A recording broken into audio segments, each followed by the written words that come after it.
নবীর শাফাআতের ভিক্ষা নেওয়ার জন্য, নবীর কৃপা দৃষ্টি নেওয়ার জন্য আমরা এই কাফলার মাধ্যমে মদিনার দিকে অগ্রসর হচ্ছি। নবী করিম বলেছেন, মনজারা কবরি ওয়াজাবাত লাহু শাফাআতি। দুরূদ ও সালাম পড়তে পড়তে অগ্রসর হতে থাকুন। আকা সাল্লাল্লাহু আলাইহি ওয়াসাল্লাম এর দরবারে আমি গুনাহগার, মাথায় গুনাহের বোঝা নিয়ে আজীবন তো নাফরমানি করেছি, চোখ দিয়ে গুনাহ করেছি, আমাদের শরীরের একটি পশম গুনার মধ্যে ডুবে রয়েছে। হে গোলামে রাসূল, চিন্তিত হইও না, আমার নবী দয়ালু নবী लगाते भी है उसको सीने से आका जो होता नहीं मुंह लगाने के काबिल। আসুন না, দুরূদ ও সালাম পড়ে আমরা প্রবেশ করি। আমরা নবীর দয়ায় কত সৌভাগ্যবান। শুধু মুসলিমদেরকে প্রবেশের জন্য বলা হয়েছে। দুরূদ এবং সালাম পড়ে আমাদের এই কাফলা মদিনাতুল মুনাওয়ারার পবিত্র ভূমিতে প্রবেশ করেছে।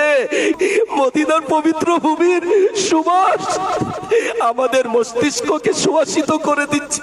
হে আশিকানে রাসূল, আমাদের কাফলা মদিনা শহরে প্রবেশ করেছে। খালি পা জুতা খুলে দিই, আদব সহকারে চেষ্টা করি ওই পবিত্র ভূমিতে কদম রাখার জন্য। আমরা হাত বেঁধে দুরূদ ও সালাম পড়তে পড়তে নবীর কদমে সালাম জানানোর জন্য আমরা অগ্রসর হব। আসসালাতু ওয়াসসালামু আলাইকা ইয়া রাসূলুল্লাহ। আমরা মসজিদে নববীতে প্রবেশ করছি, ডান পা রেখে বিসমিল্লাহি ওয়াসসালাতু ওয়াসসালামু আলা রাসূলিল্লাহি আল্লাহুম্মা ইফতাহলি আবওয়াবা রাহমাতিক পড়ে প্রবেশ করুন। প্রবেশ করার পর মাথা নত রাখুন, হাত বেঁধে দুরূদ ও সালাম পড়ুন, মাথা উঠিয়ে দিন, দুরূদ ও সালাম পড়তে থাকুন। ওই দেখুন,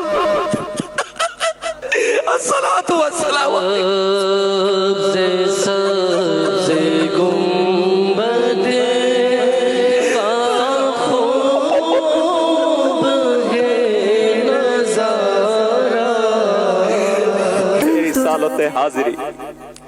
আসুন না, আসুন না, আমরা আমার নবী